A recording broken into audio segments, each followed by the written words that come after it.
우리 주님의 평강이 여러분에게 항상 함께 하시기를 축복합니다. 살다 보면 옛 추억이 생각나죠. 저는 초등학교를 중앙초등학교를 나왔습니다.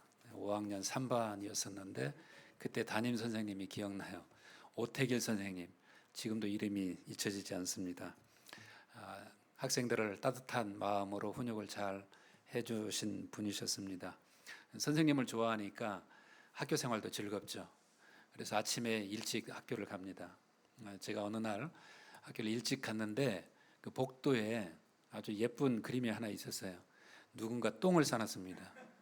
너무 예쁘게 똥을 싸놨는데 이거 어떻게 하면 되나? 예쁘다고 쳐다볼 수는 없고 제가 그 자리에서 치웠어요. 치우고 있는데 마침 우리 담임 선생님이 오셔가지고 그 모습을 봤습니다. 빙그레 웃으시면서 잘했다 이렇게 말씀하시더라고요. 얼마 후에 학생들 앞에서 제 이름을 불렀습니다. 중환아. 불러서 나갔죠. 그랬더니 그 당시에 모범상, 선행상이죠. 잘했다고 상을 하나 주시는 거예요. 얼마나 기쁘던지요. 상을 받은 게 기쁜 게 아니라 선생님께서 내 이름을 불러주시고 저를 인정해 주신 것에 대해서 굉장히 기쁘고 즐거웠던 기억이 있습니다. 하나님께서는 우리 이름을 부르시죠. 사실 우리 이름을 부르지 않았다면 여기 와서 앉아 있을 분이 한 분도 안 계실 겁니다. 우리 이름을 아시고 우리 이름을 부르시죠. 무엇보다도 하나님의 자녀가 되도록 또 하나님의 사역자가 되도록 하나님의 제자가 되도록 우리 이름을 부르고 계십니다. 이렇듯 우리는 우리의 직분과 직위에 상관없이 하나님의 소명을 받는 거죠. 불러내서 하나님의 일을 같이 하라고 하나님 나라와 복음을 위해서 일하도록 부르심을 받습니다. 저는 우리가 이러한 하나님의 부르심에 응답하면서 살아야 된다고 믿습니다. 오늘 저는 부름의 상을 위하여라고 이렇게 제목을 정했는데 오늘 부름은 소명의 부름은 아니에요. 이 부름은 하늘나라에서 우리 인생의 마지막 끝날에 주님 앞에 가서 하나님께서 부르시는 이름이에요.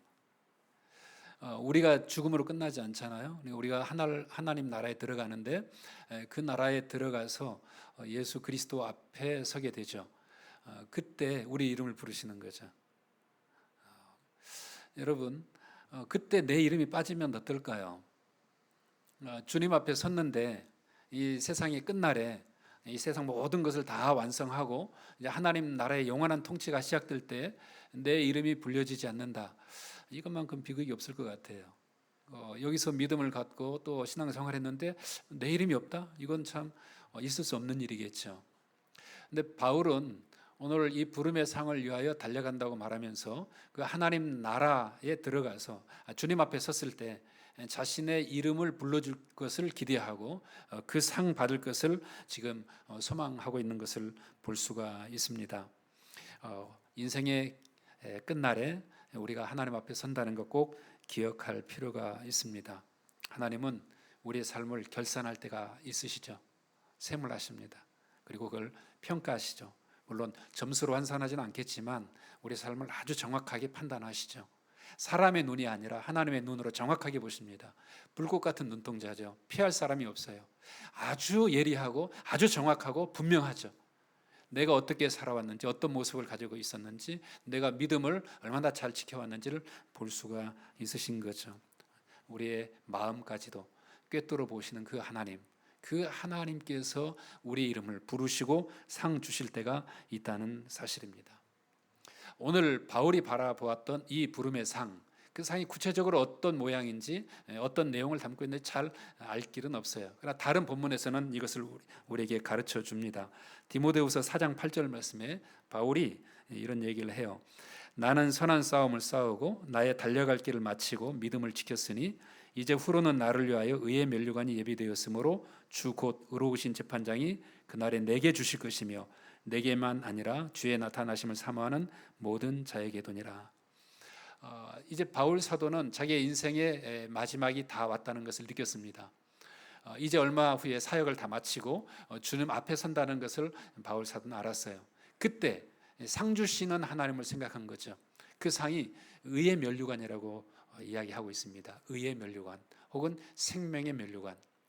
하나님께서 우리에게 완전한 영광을 주시는데 그것을 의의 면류관이라고 표현을 하고 있습니다.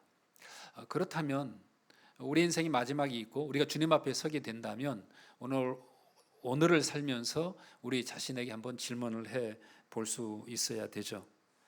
나는 선한 싸움을 싸워왔는가? 나는 나의 달려갈 길을 마치기 위해서 무엇을 하고 있는가? 또 나는 어떠한 상황에서도 내게 주신 이 믿음을 지키고 있는가? 이 질문 좀 필요할 것 같아요. 선한 싸움을 싸우고 달려갈 길을 마치고 믿음을 지켰다는 이 바울 사도의 고백이 사실은 날마다 우리가 물어야 할 그런 질문들인 거죠. 나는 정말 그렇게 살고 있는가 하는 거죠. 인생은 무한정 계속되지 않잖아요. 저와 여러분 모두가 다 아마 50년, 100년 후에는 이 땅이 없을 겁니다. 종착역이 있는 거죠. 끝이 있습니다. 시간은 지금도 빠르게 지나가고 있어요. 얼마나 빠른지 모릅니다. 얼마 후에 우리는 주님 앞에 서게 돼요. 그때 우리가 어떠한 삶을 살아왔든지 간에 주님께서 우리의 이름을 부르시고 우리에게 상을 주신다면 얼마나 좋겠습니까? 인생의 최종적인 판단, 그건 사람에게 있지 않습니다. 하나님께 있는 거죠. 우리는 사람의 눈치를 보면서 살고 사람을 의식하면서 사는 그런 연약한 존재이기는 하지만 그러나 우리가 하나님을 의식하고 하나님을 의지하면서 살아야 된다는 것은 분명한 것입니다. 정말 그 두 사람의 인생의 차이는 다르죠. 사람을 의식하며 사는 사람과 하나님을 의식하며 사는 사람의 그 인생은 그 목표도 다르고 목적도 다르고 그러한 방향도 다르고 삶의 방식도 다를 겁니다. 모든 게 다 달라지죠. 과연 우리는 어떠한 삶을 살고 있는가, 또 정말 어떻게 살아가야 하는가 하는 게 우리 신앙적인 그런 문제라고 생각을 합니다. 바울 사도는 고린도 교회에 편지를 하면서 이런 말을 한 적이 있습니다. 고린도전서 9장 24절에 운동장에서 다름질하는 자들이 다 달릴지라도 오직 상을 받는 사람은 한 사람인 줄을 너희가 알지 못하느냐. 너희도 상을 받도록 이와 같이 다름질하라. 상을 받으면 달려야 한다는 거죠. 물론 한 사람만 받는다는 건 아니에요. 바울의 강조점은 한 사람이 아니라 너희도 그 한 사람이 되라는 거죠. 상을 받도록 노력하라는 겁니다. 이 본문을 썼을 때 아마 바울의 마음속에는 고대 경기장에서 월계관을 받는 그런 우승자의 모습을 그렸을 것입니다. 우승자의 모습을 잠깐 제가 화면으로 보여드릴 텐데요. 열심히 싸운 거죠. 저 영화 속에서는 전차를 타서 우승한 사람에게 주어졌는데요. 왕이 월계관을 씌워주는 거죠. 아마 우리 주님께서 우리가 정말 이 땅에서 잘 살았으면 저런 월계관보다 훨씬 더 귀한 그러한 의의 면류관을 우리에게 씌워 주실 것입니다. 바울 사도는 이러한 경기장에서 뛰는 달리기 선수처럼 우리들로 하여금 다름질하라고 이야기하면서 본인도 지금 달리고 있다고 말씀하고 있습니다. 오늘 빌립보 교회에게 3장 14절에서 바울이 이야기합니다. 표대를 향하여 그리스도 예수 안에서 하나님이 위에서 부르신 부름의 상을 위하여 달려가느라. 하나님이 부르시는 그 부름의 상, 언젠가 우리가 주님 앞에 섰을 때 우리에게 주실 그때 상을 위해서 달려가고 있다고 이야기합니다. 이 말은 바울이 출발했다는 거죠. 모든 달리기 선수들은 출발선이 있어요. 출발선에서 출발 신호를 기다립니다. 그리고 신호가 떨어지면 바로 앞을 향해서 뛰어나가죠. 가만히 서 있는 선수는 아마도 없을 겁니다. 무조건 앞을 향해 달려가죠. 그게 선수예요. 여러분, 바울의 신앙의 출발점이 어디입니까? 그의 신앙의 출발점은 다메섹 도상이었습니다. 예수 그리스도를 만난 거죠. 거기서 전적인 회심을 하게 됩니다. 그때 바울은 그 출발점에 그냥 가만히 서 있지 않았습니다. 그때부터 달리기 시작한 거죠. 하나님께서 주신 이방인을 위한 복음의 사도로 부르심을 받았기 때문에 그 일을 위해서 계속 달려갔던 것입니다. 우리 역시 예수님을 믿는 순간이 사실은 출발선이죠. 예수님의 은혜를 알고 예수님의 자녀가 된 그 순간 우리가 그것을 기억합니다. 그것을 벅찬 감격으로 받아들이고 있는데요. 우리가 그 순간을 기억한다면 그때부터 앞을 향해 달려가야 되는 거죠. 이미 예수 그리스도가 우리에게 달려가라고 신호를 주셨습니다. 출발 신호는 떨어졌고 우리는 달려가야 목적지에 도착할 수 있는 거죠. 이 도착지는 아직은 멀었어요. 우리의 인생이 끝날까지 달려야 되는 거죠. 주님의 나라가 이 땅에 임할 때까지 우리가 달려가야 되기 때문에 우리는 계속 달리고 있는 중인 겁니다. 여러분, 이것은 우리에게 믿음은 가만히 제자리에 머물러 있어서는 안 된다는 거 보여줘요. 믿음은 성장해야 되는 거죠. 씨앗이 떨어지면 거기서 순이 나고 가지가 나고 그다음에 열매를 맺는 거죠. 우리의 믿음도 그런 겁니다. 계속 자라가야 되는 거죠. 처음 믿었던 그 신앙 그대로 수준이 유지되면 안 되는 거죠. 초보적인 신앙은 버리라고 히브리서 기자는 얘기합니다. 처음 신앙은 버려도 괜찮다. 그때 감격 그거 버려도 괜찮으니까 지금 마지막에 우리를 부르실 그 하나님의 상을 위해서 계속해서 달려가야 한다는 것을 우리에게 이야기해 줍니다.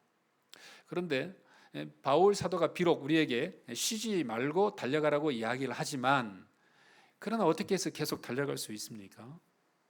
쉽지 않아요. 달리기도 그래요. 기본적인 체력도 필요하지만 지구력이 필요합니다. 뛰는 속도를 위해서 열심히 또 땀 흘려 연습하는 것도 필요하고요. 끈기와 인내심이 필요한 거죠. 마라톤 같은 경우는 더욱더 그렇습니다. 그 모든 것들을 생각을 해보면 달리는 것, 또 쉬지 않고 계속해서 달려야 된다는 건 굉장히 큰 부담이 될 수도 있습니다. 누구보다도 믿음의 코스를 우리 달리고 있는 우리 믿음의 성도들 가운데서 내가 열심히 충성하고 봉사하면서 아낌없이 주를 위해서 일해왔던 사람들은 때로 이 달리는 것이 매우 버겁게 느껴질 때도 있어요. 신앙의 슬럼프에 빠지는 순간입니다. 내가 열심히 살아왔는데, 내가 열심히 봉사했는데, 내가 주를 위해서 교회에서 열심히 충성했는데 거기에 대한 보답이 없거나 인정받지 못하거나 그런 결과가 매우 실망스러울 때는 우리는 낙심하기 쉽습니다. 우리에게도 신앙의 슬럼프가 있는 거죠. 여러분, 믿음을 가지고 있다고 해서 나락으로 떨어지는 것을 경험하지 않는 건 아닙니다.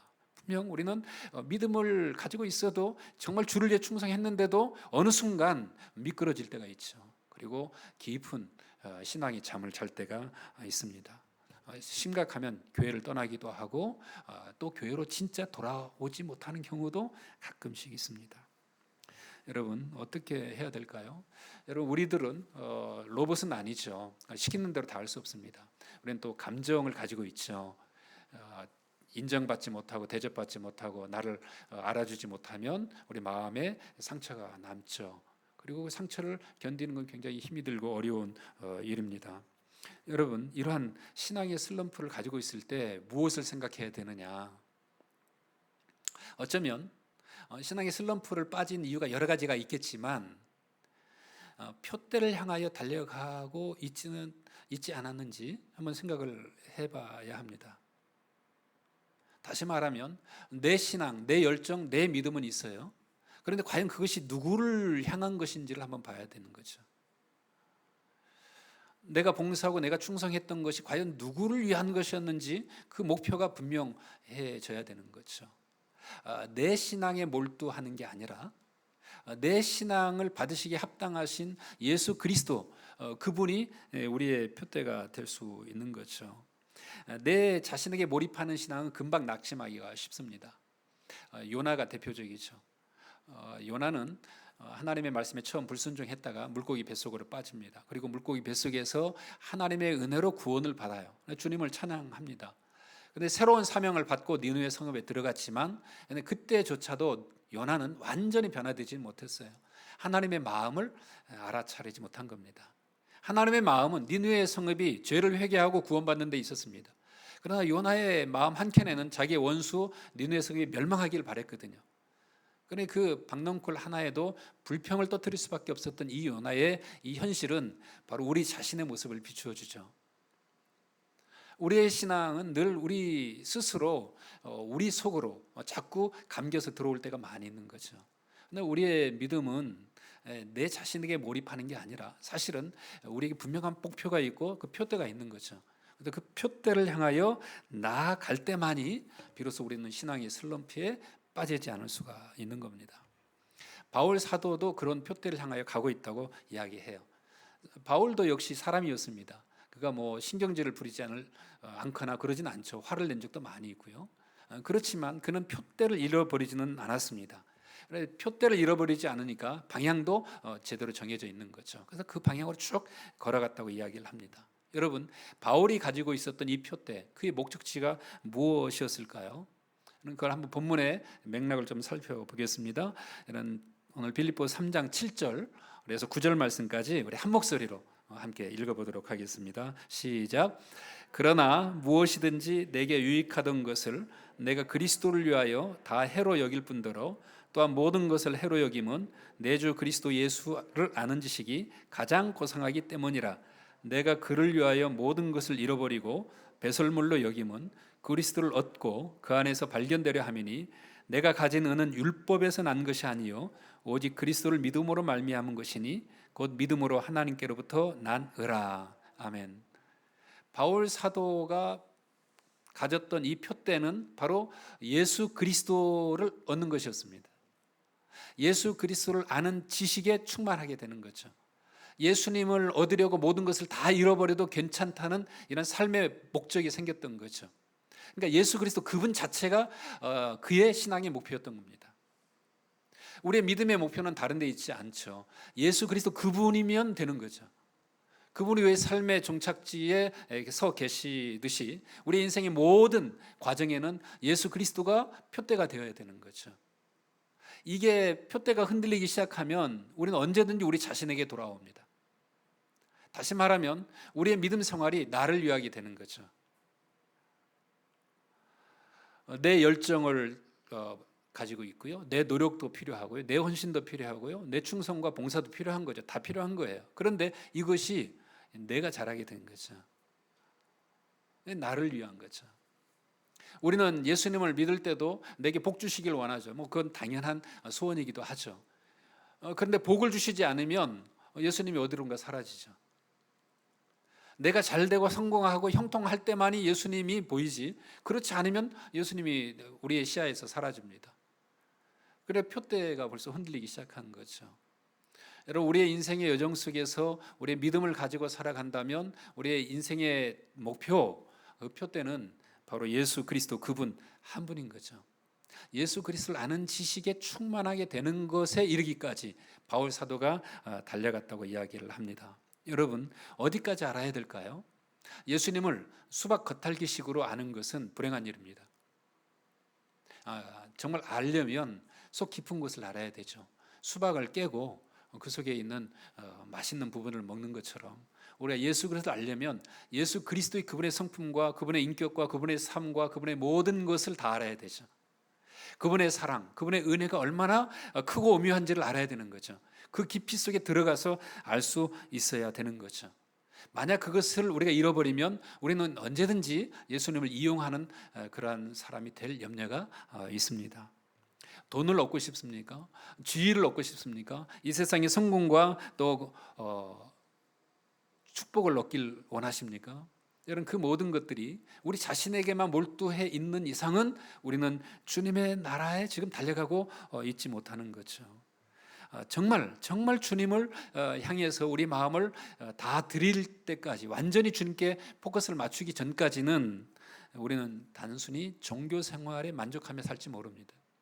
그러므로 우리 마음을 늘 점검할 필요가 있죠.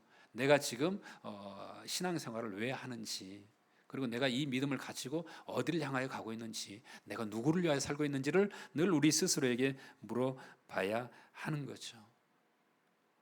바울 사도는 에베소 교회 성도들에게 이런 이야기를 해줬습니다. 3장 17절 19절까지인데요. 제가 읽겠습니다. 믿음으로 말미암아 그리스도께서 너희 마음에 계시게 하시옵고, 그리스도께서 너희 마음에 계시게 하셨고, 믿음을 통해서 너희가 사랑 가운데서 뿌리가 박히고 터가 굳어져서 능히 모든 성도와 함께 지식에 넘치는 그리스도의 사랑을 알고 그 너비와 길이와 높이와 깊이가 어떠함을 깨달아 하나님의 모든 충만하신 것으로 너희에게 충만하게 하시기를 구하노라. 충만하게 하시기를 구하노라. 과연 우리는 주님을 얼마나 알고 있습니까? 정말 예수님을 우리가 안다고 말할 수 있을까요? 예수님이 얼마나 놀라운 분이신지 우리는 알지 않습니까?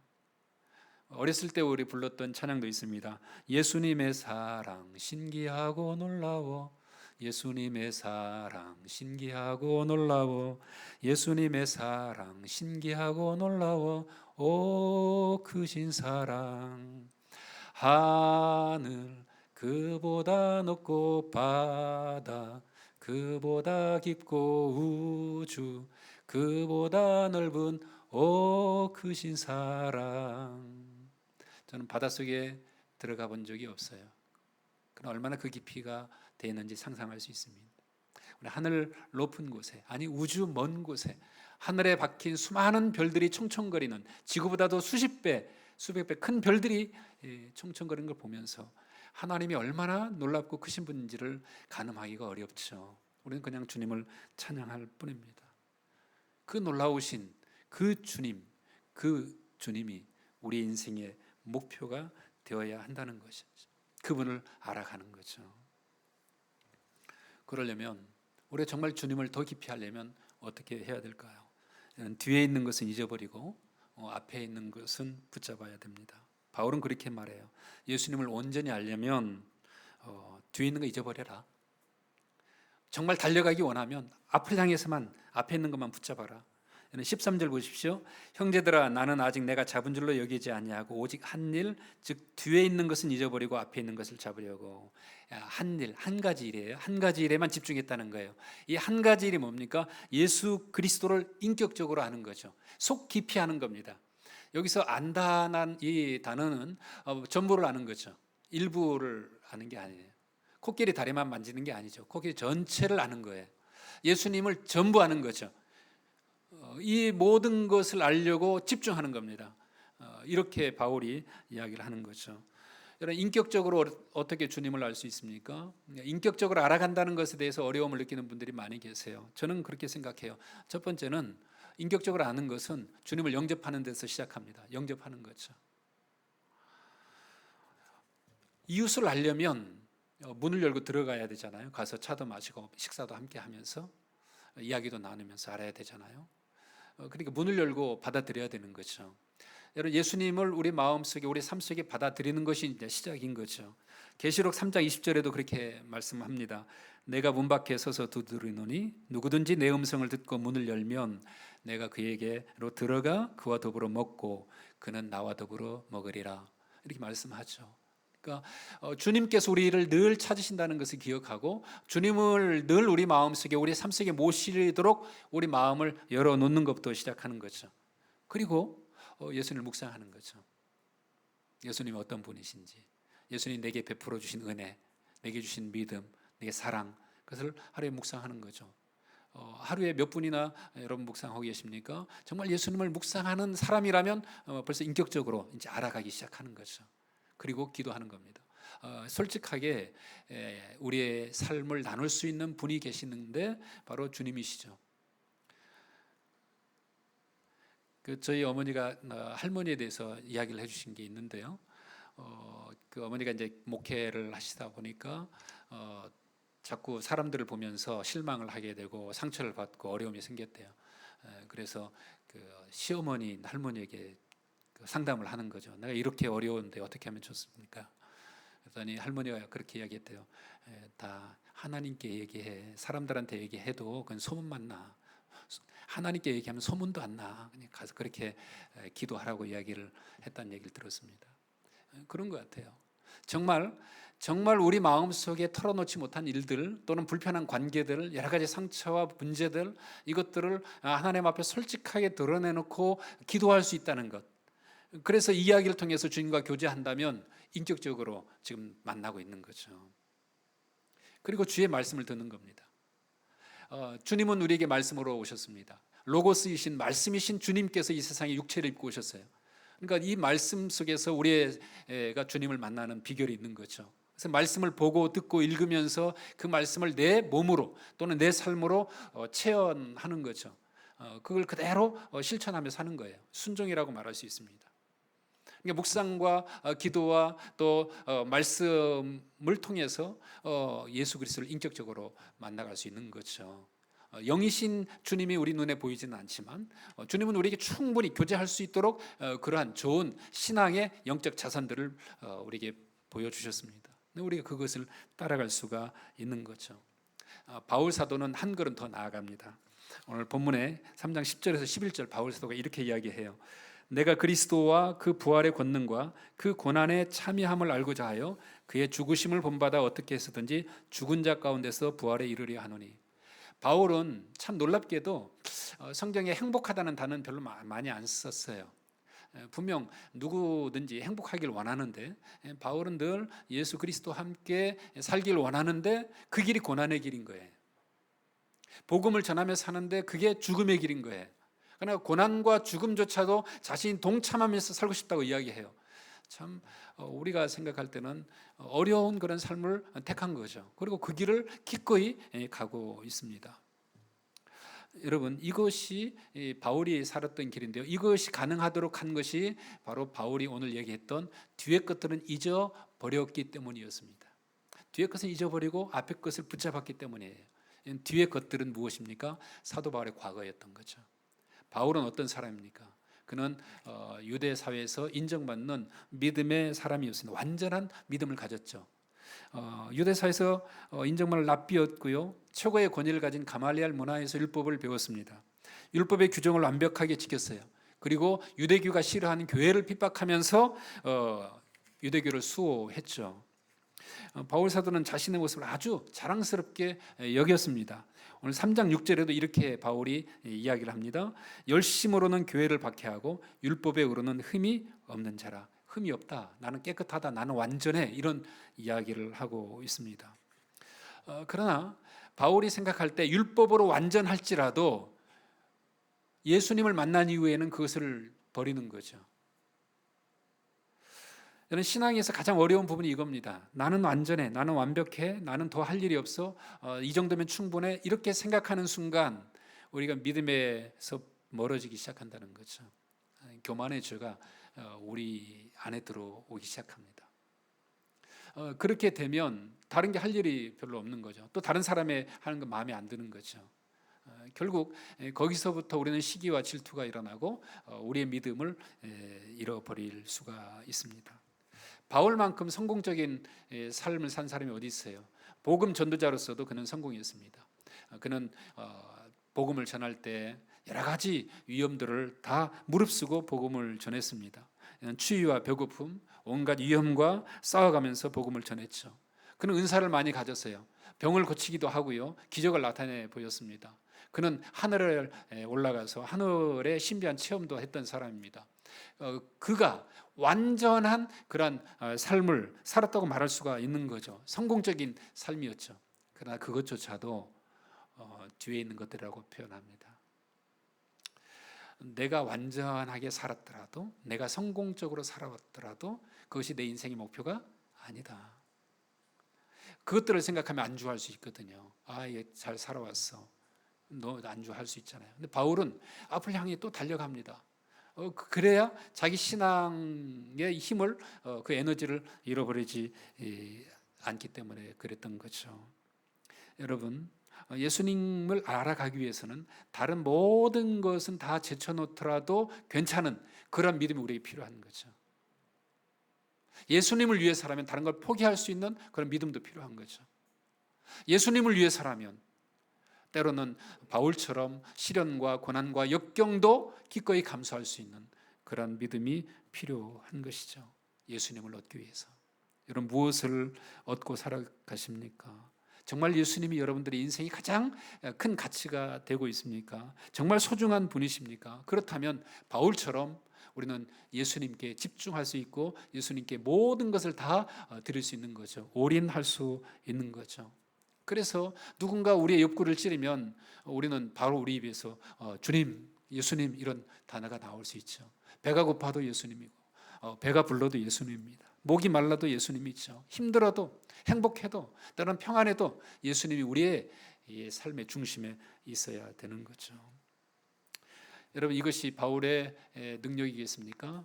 저는 그렇지 않다고 봐요. 바울 사도는 자신의 능력으로 이 일을 행한 게 아닙니다. 그는 예수님께 붙잡혀 있는 사람이었습니다. 12절 말씀 같이 한번 읽어보겠습니다. 시작. 내가 이미 얻었다 함도 아니요 온전히 이루었다 함도 아니라 오직 내가 그리스도 예수께 잡힌 바 된 것을 잡으려고 달려가노라. 그리스도 예수께 잡힌 바 된 것은 이렇게 번역할 수 있습니다. 내가 그리스도 예수께 잡힌 바 되었으므로, 내가 예수님께 붙잡혔으므로 내가 달려간다, 이런 얘기예요. 내가 예수님께 붙잡혔어요. 그래 달려가요. 힘이 안 듭니다. 주님과 함께 하니까 힘이 덜 들어요. 주님께 붙잡힌 사람, 주님의 말씀에 붙잡힌 사람은 앞을 향해서 달려갈 수 있는 거죠. 여러분, 나 혼자의 힘으로 가려면 너무 힘들어요. 내가 무엇인가 하고자 하면 한계가 있습니다. 내가 무엇인가 열심히 했다고 생각을 하면 알아주지 못하면 금방 시험에 들어요. 장로님이 내 인사를 받다 주지 않았다고 해서, 또는 목사님이 나에게 관심 두지 않는다고 해서 금방 마음이 힘들어지는 경우가 있죠. 그러면은 우리 힘들어요. 그러나 더 위대한 분이 계시죠. 장로님보다 목사님보다 위대한 주님이 계신 거죠. 주님이 우리를 알아주면 되는 거죠. 주님께서 우리와 함께 하시면 되는 거죠. 그래야 위험한 세상을 살지 않겠습니까? 위대한 암벽가들은 깎아지르는 그런 절벽을 일부러 찾아서 오른다고 합니다. 그런 등반가들이 가장 중요하게 챙기는 것이 바로 밧줄이에요. 자신의 생명과 같으니까요. 생명의 밧줄을 늘 챙겨서 그걸 이용합니다. 그러면 암벽을 올라갈 수 있어요. 여러분, 우리의 삶을 지탱해 주는 것은 우리 자신의 힘과 능력과 지혜가 아닌 거죠. 우리의 삶을 지탱해 주는 것은 생명의 밧줄이신 예수 그리스도인 것을 믿으시길 바랍니다. 예수님이란 밧줄에 묶여 있을 때만이 온갖 세파에서도 우리의 믿음을 지킬 수가 있어요. 우리의 믿음의 코스를 포기하지 않고 달려갈 수가 있는 겁니다. 우리가 표대를 향하여 지금 달려가고 있습니까? 그것을 알 수 있는 부분은 우리의 삶의 중심에 누가 있는지 봐야 돼요. 주님과 함께 있으면 우리는 얼마든지 할 수 있는 거죠. 저는 스카이다이빙을 아주 멋진 스포츠라고 생각을 한번 타봤으면 좋겠어요. 근데 지금까지 못 탔습니다. 기술이나 경험이 없어서는 아니에요. 그림을 한 장 보여드릴 텐데요. 저 지금 스카이다이빙을 하는 모습이에요. 얼마나 즐겁고 행복하게 보입니까? 그런데 저 분에게 지혜가 있거나 기술이 있거나 전문적인 경험이 있는 게 아니죠. 뒤에 있는 분, 진짜 전문가가 있는 거죠. 전문가가 함께 타면 하늘을 날 수 있는 거죠. 여러분, 인생의 전문가는 우리 자신이 아닙니다. 우리는 늘 실패하고 좌절하고 낙심하며 사는 연약한 존재일 뿐이에요. 인생의 전문가는 우리를 설계하시고 우리를 만드신 하나님이세요. 예수 그리스도가 우리의 인생의 전문가세요. 그러므로 우리는 인생의 모든 문제를 주님과 함께 상의할 수 있습니다. 그리고 우리 인생을 주님과 함께 걸어갈 수 있는 거죠. 주님과 함께 달려가면 얼마든지 믿음의 코스를 완주할 수 있는 겁니다. 그러므로 우리는 늘 우리 자신에게 물어봐야 돼요. 내 삶의 중심에 누가 있느냐? 나인가? 내가 정말 내 인생의 중심에 있는가? 아니면 정말 예수 그리스도가 내 삶의 중심에 계시는가를 물을 수 있어야 합니다. 직장에서 땀을 흘릴 때도, 시장에서 장을 볼 때도 나는 주님을 위해서 살고 있습니다. 이런 고백이 필요한 거죠. 이런 카페에서 커피를 마시며 친구들과 이야기를 나누더라도 나는 누구를 위하여 살고 있는가 생각할 수 있는 거죠. 일출이나 일몰의 아름다운 광경에 취하면서도 내가 누구 때문에 이렇게 아름다운 모습을 볼 수 있는가를 생각할 수 있는 거죠. 이런 그분이 바로 예수 그리스도이십니다. 주님이 우리 인생을 아름답게 만들어 주시는 거죠. 2차 세계대전이 끝났을 때 로버트 우드러프라는 사람은 이런 얘기를 했습니다. 그는 코카콜라 사장이었는데요. 내 혈관 속에는 피가 아니라 코카콜라가 흐른다고 했어요. 얼마나 미쳤으면 그런 얘기를 하겠습니까? 코카콜라가 흘러간대요. 저는 그분의 이야기를 생각하면서 과연 나는 그렇게 고백하고 있는가? 정말 내 몸속에 예수 그리스도의 완전한 피가 흘러가고 있다고 생각하는가? 내 삶의 중심에 정말 예수님만 계시면 다 괜찮다고 말하고 있는가? 아니 그런 고백이 우리의 삶으로 실제적으로 나타나고 있는가? 정말 예수님의 내 인생의 전부인가? 예스냐 노냐 물어보면 여기에 대해서 확실하게 대답할 수 있어야 할 것입니다. 여러분, 우리는 믿음의 경주자들입니다. 그러나 때로는 방향을 잃고 헤맬 때가 있어요. 우리의 삶은 불규칙해요. 예상하지 못해요. 많은 일들이 일어나요. 지난주에도 어느 병원에 불이 나서 또 목숨을 잃은 많은 사람들이 있습니다. 먹고 사는 문제, 자녀들의 문제, 인간관계의 문제, 많은 문제들이 우리 안에 있어요. 그래서 이 믿음의 코스를 완주하는 데는 방해물이 너무 많이 있어요.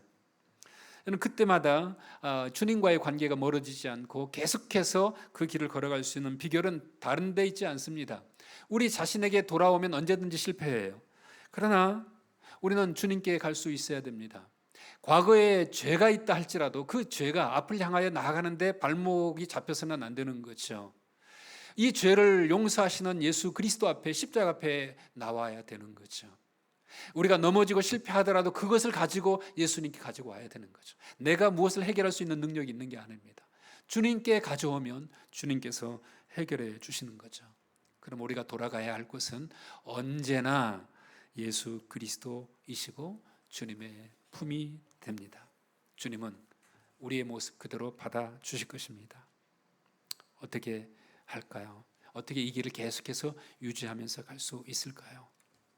기차는 레일에 의해서 가장 안전합니다. 우리는 주님의 말씀 위에 있을 때 안전합니다. 말씀이 우리의 삶을 이끌어 가도록 해야 돼요. 어쩌면 주님께 붙잡힌다는 것은 말씀에 붙잡힌다는 것을 의미합니다. 하나님의 말씀이 우리 속에 살아서 숨쉬어야 되는 거죠. 생생하게 움직여야 됩니다. 다 사람마다 다르잖아요. 믿음의 수준이 다릅니다. 우리 3장 15절 16절 한번 보겠습니다. 그러므로 누구든지 우리 온전히 이룬 자들은 이렇게 생각할지니 만일 어떤 일에 너희가 달리 생각하면 하나님이 이것도 너희에게 나타내시리라. 오직 우리가 어디까지 이르렀든지 그대로 행할 것이라. 어떤 사람은 10m 왔을 수 있고 어떤 사람은 1km 왔을 수 있습니다. 어떤 사람은 정말 수십 킬로미터 갔을 수 있습니다.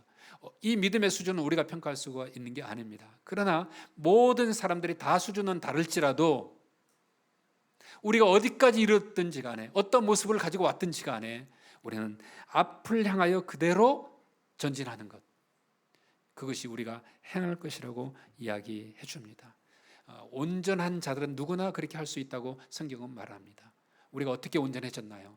우리의 행위로 그렇게 온전해졌나요? 그렇지 않습니다. 예수 그리스도의 은혜로 우리는 완전한 자가 되었고 의로운 자가 되었습니다. 온전한 자들이 되었어요. 그런데 아직은 불완전해요.